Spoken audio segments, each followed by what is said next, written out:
Jaya Radha Madhava Kunja Bihari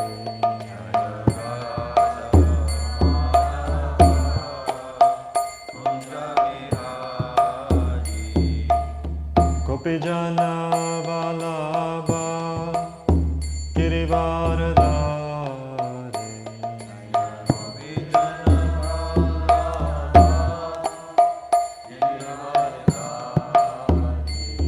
Gopi Jana Vallabha Girivaradhari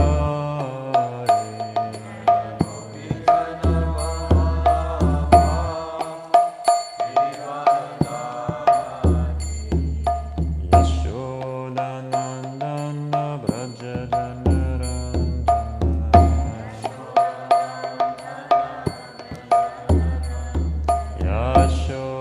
Yashodanandana Braja Janaranjana Yamuna Tira Vanachare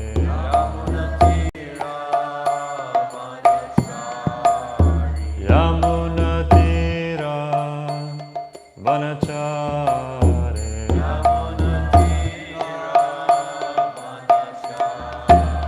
Jaya Radha Madhava Kunja Bihari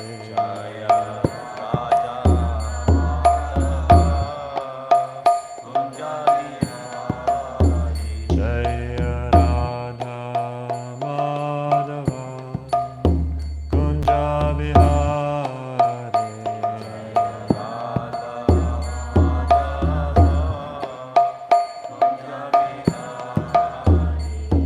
Gopi Jana Vallabha Girivaradhari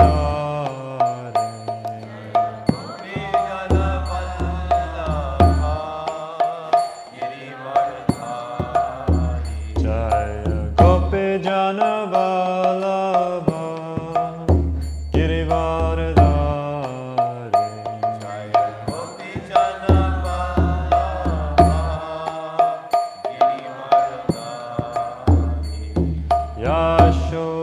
Yashodanandana Braja Janaranjana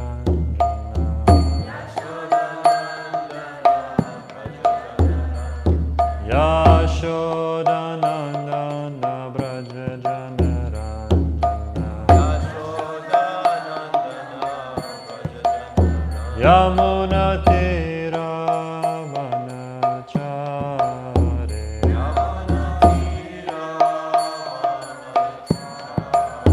Yamuna Tira Vanachare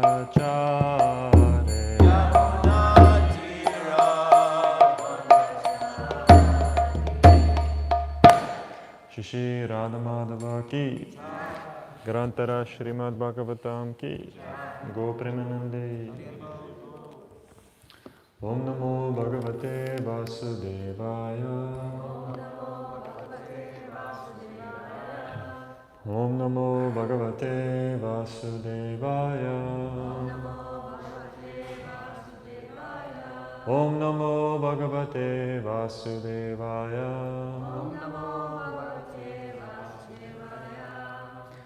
Reading from the third canto of the Srimad Bhagavatam, chapter 4, entitled Vidura Approaches Maitreya. Look at text number 20.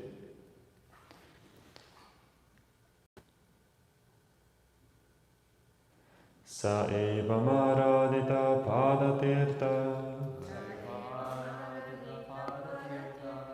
Sa eva maradita padatirtha Adita tatvatma vibodha marga Adita tatvatma vibodha marga Pranamya padau parivritya devam Pranamya padau parivritya devam Iha gatoham virahaturatma. Iha gatoham virahaturatma. Saeva maradita padatirta. Adita tadvatma vibodha marga. Pranamya pado parivritya devam. Iha gatoham virahaturatma.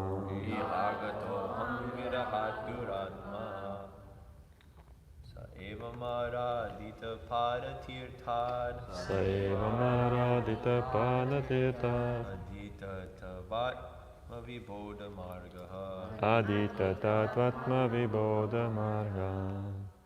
Pranamya pado parivritya devam. Pranamya pado parivritya devam. Ihagatoham virahaturatma. Iha gatoham virahaturatma. Saeva maradita padatirta. Adita tatvatma vibodha marga.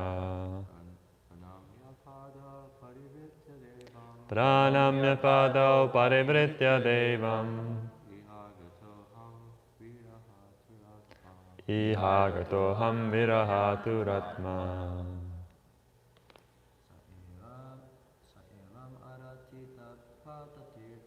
Saeva maradita padatirta. Adita tatvatma vibodha marga. Pranamya pado parivritya devam. Iha gatoham virahaturatma. Ladies.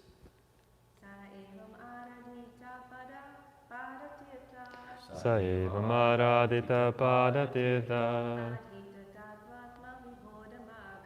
Adita tatvatma vibodha marga. Pranamya pado parivritya devam. Iha gatoham virahaturatma.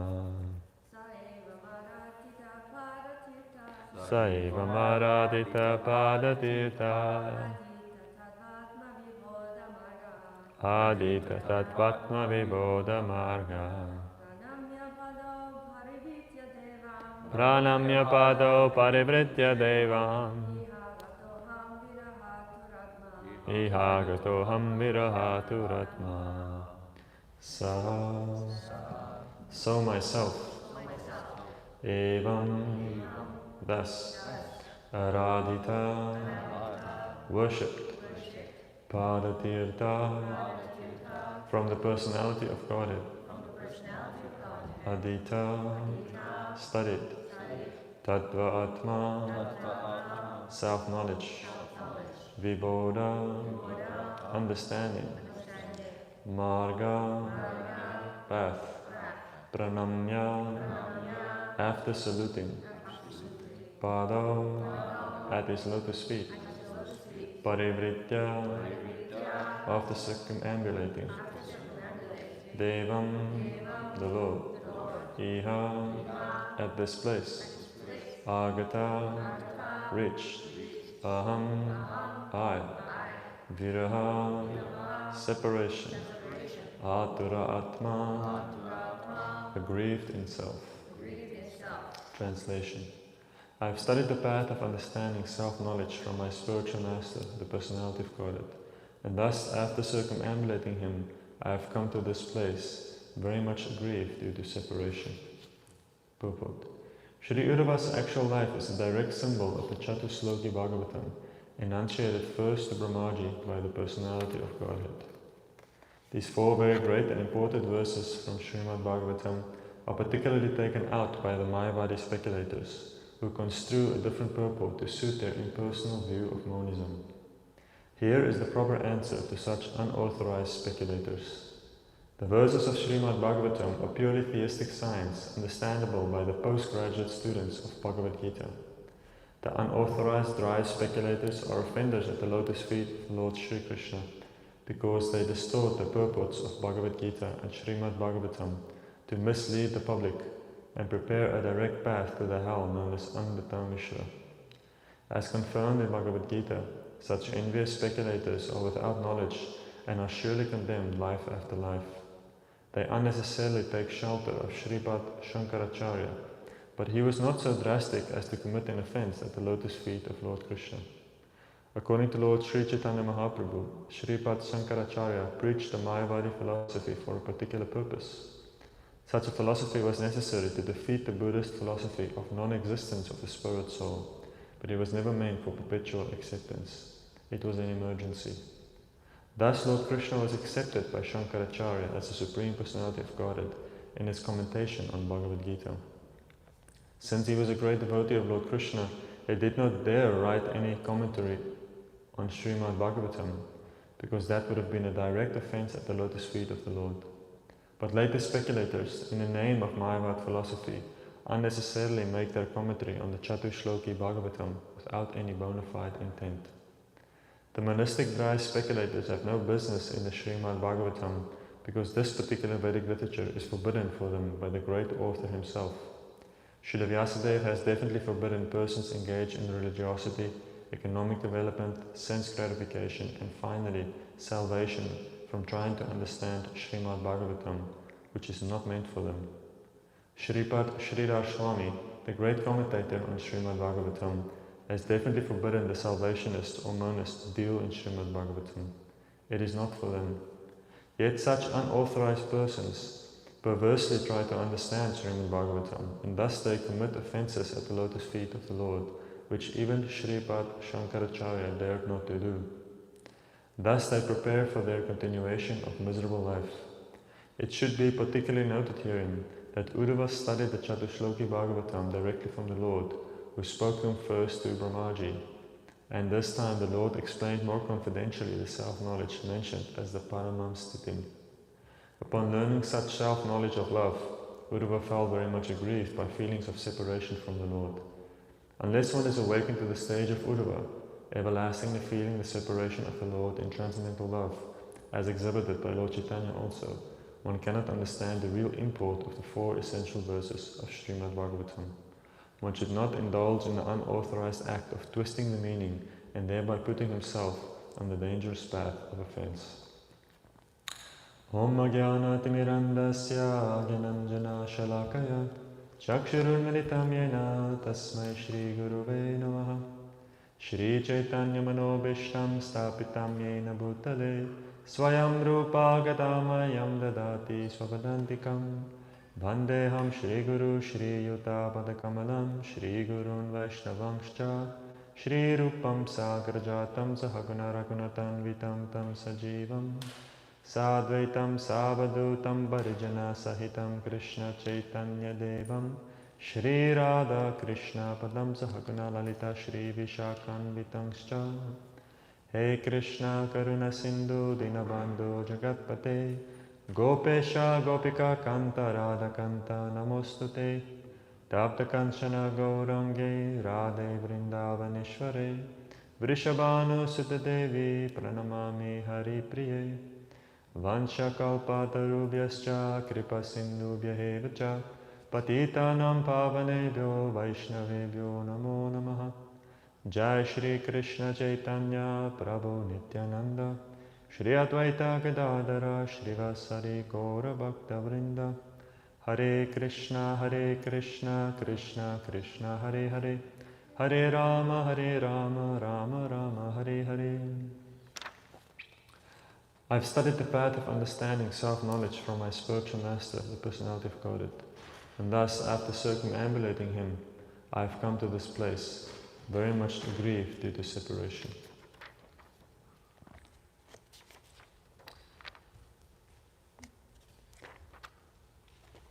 So when Uddhava approached Krishna, when he found Krishna,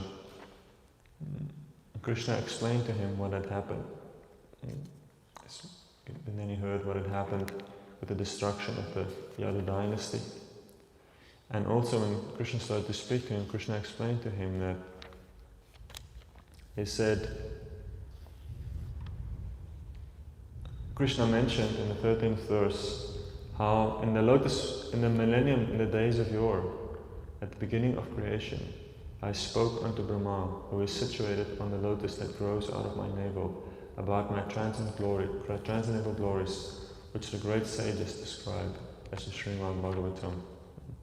And this is then the Chatushloki verses, the 4 essential verses that Lord Krishna spoke unto Lord Brahma. And then Uddhava questioned the Lord to please explain to us, if you are willing, please explain those verses to us now also at this point. And therefore we see that Prabhupada is taking the opportunity to explain Uddhava's qualification for being properly able to understand these verses. And that's why he had a whole purport here, specifically about the Chatushloki and about how, as Prabhupada calls them, unbona fide individuals. And we'll comment on the Chatushloki. But here we see to whom the Lord directly spoke this Bhagavatam. Firstly we see Lord Brahma himself, a great devotee, and then also naturally Uddhava, a great devotee and a personal friend of the Lord.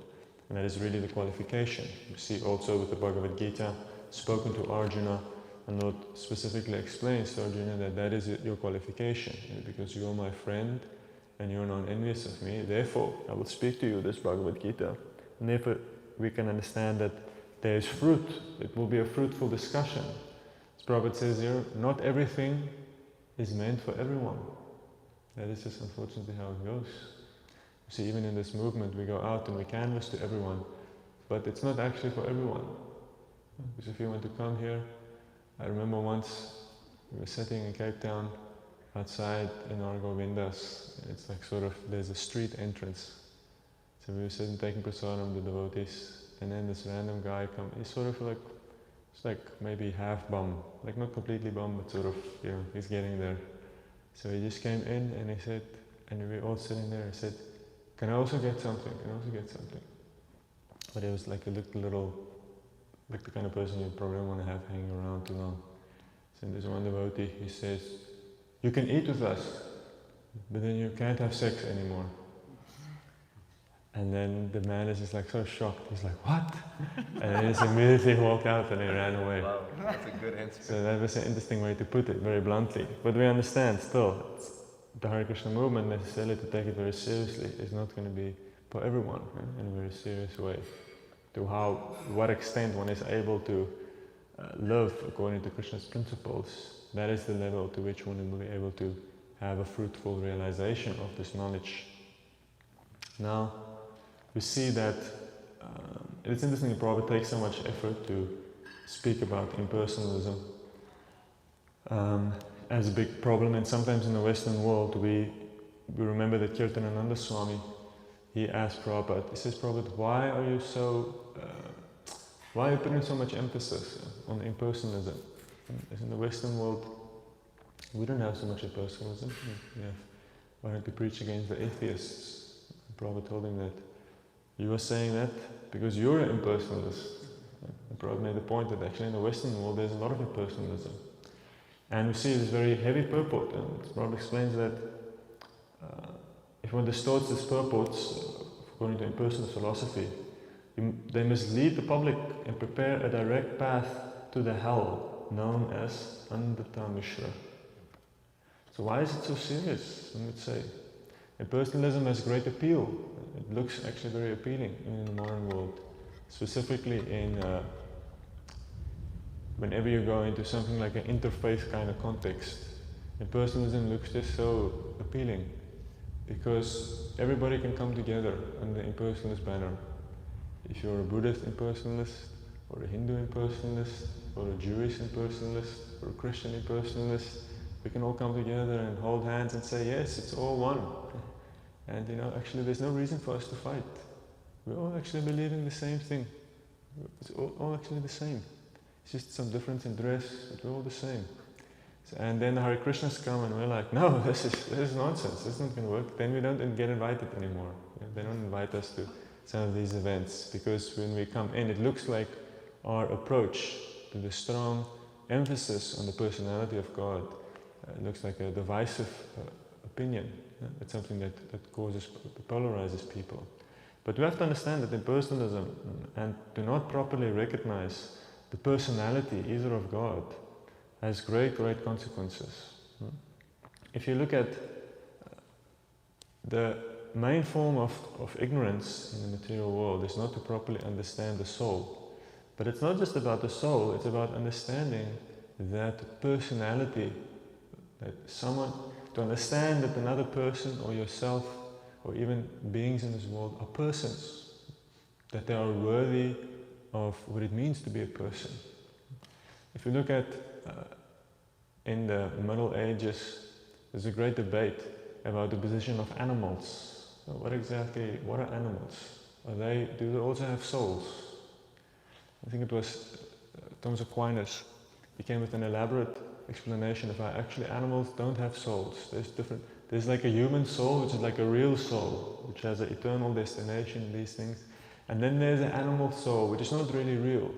It's not really eternal, and therefore animals don't really have personality, and therefore animals, their feelings, pain caused to animals is not the same morally as pain caused to humans, and therefore it's okay if we eat them.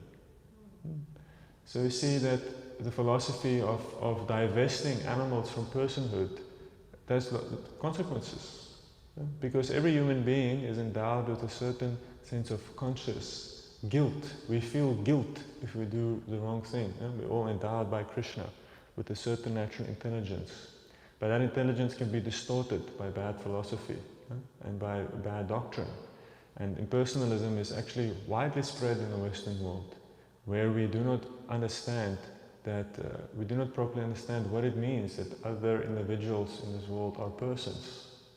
And we divest them from personhood. If we look at World War II, it's very fascinating. If you see any time where there's a genocide of one human and another, then you see that there must be some philosophy that explains why this other group of people are not actually persons. They're sort of subhumans, not real humans. So they're not really. They're like vermin, meaning like unwanted creatures. So they're not really, we are moral people, we're ethical people, but we can kill these people because actually they are not protected by the considerations of morality, because they're not real persons. So therefore, because if you look at people, even if you look at people who commit genocide, it's not that there's an absence of concern for their own people, very strong. You look at Germany, for example, during that era was even the whole basis of that platform was that of nationalism, was that of concern for the German people, for our people. And it was very strong. There was all kinds of social welfare work, there was so much support, so much focus on the family, there was so much money spent on uplifting people, even so much to a certain extent like a religious propagation. A certain form of Christianity that was sanctioned by the state. So there was so much concern, but then for these other people, no concern. And you read how very difficult actually. To kill people, it's not if you do it on such a big scale, it's very complicated. And you see how much intelligence went into it. So what they would do is, imagine you have 70,000 people, and you only have, say, 1,000 officers, 1,000 military men. How are you going to kill 70,000 people? Because if you would just start killing them, then they would obviously rise up, because there's 70,000 people. If 70,000 people understand that now, if I do not do anything, I will die, then they will be willing to do anything. They will break down walls, if they attack as a unit. So it's very interesting if you read about how these killings happen, that you had to somehow keep the people up to the very last moment. There should be some doubt in their mind whether they're going to die now or not. So only at the very last moment should they realize that it's going to happen. Otherwise what will happen is they will defend themselves. So what they would do is they would march them out of the towns. You march them very far, 10, 20 miles, they march them out of the town. And you tell them that the story was that they're just being transported to another camp. So in the march, you march them, so they're in the one long line. And then they would select a deep part of the forest, and they would dig, a few days earlier, they would dig a very, very big hole, like a big trench. It goes out goes down like stepwise. And then what would happen is they would march into a certain area, and then they would stop them. And then they would just take one by one person at a time. You take them deeper into the forest, and then they have to walk down to the bottom of the pit, and then you shoot them in the back of the head. Because also bullets are very expensive, so you want to use only one bullet per person. And in this way, it's only when they walk deep, only when they step over that thing, and they see all the bodies, that they realize, okay, I'm going to die now. But then you're alone. It's just you, and there's guards around you, so you can't do anything. And in this way, the psychological complexity of exterminating lots of people. So much intelligence went into it. So much intelligence went into it. But how is it possible? Because one looks at these people and you think that they are not real people. They're not actually persons. They don't have a soul. They don't really. Their desires and their hopes and their dreams are really relevant. It's not important. It's actually just inconsequential. And it's obviously not just in World War II. Everybody has done it. You look at Japan and the massacre of, Nanking, I think, where they killed so many Chinese people. You look at Africa, you look at Rwanda, where about 2 million people died in a few days. So this is not something new. This is happening all over the place. So the material world is a place that is naturally there's a lot of ignorance here, and that ignorance manifests in the inability to understand that other beings have personality, are persons, and that they are worthy. Ultimately, they are connected to Krishna, and that therefore their desires and their lives are valuable. We see in the modern world now, the idea of human rights was just this thing. They tried to somehow make some document, some proclamation of how every human being has some rights. And it's not bad, at least like Prabhupada would say, but Prabhupada would say it's not a bad thing that you recognize that everybody has some value, every human has some value, you can't just kill humans indiscriminately. But it's very limited actually, because what about the animals? So it goes much further than just that. So Krishna consciousness is the understanding of how all living beings have their connection to Krishna, and how all living beings have value in that. And we see that this simple understanding, if one simply understands this, if we look at the Bhagavad Gita, we see that in the 4th chapter of the Bhagavad Gita, Krishna explains to Arjuna transcendental knowledge, and he explains how, he says at the end, he says, you just simply go to a spiritual master. He says, you approach a spiritual master, and you try to learn from him by submissively surrendering unto him, inquiring from him, and rendering service unto him. And then he can impart to you this knowledge. But what is that knowledge?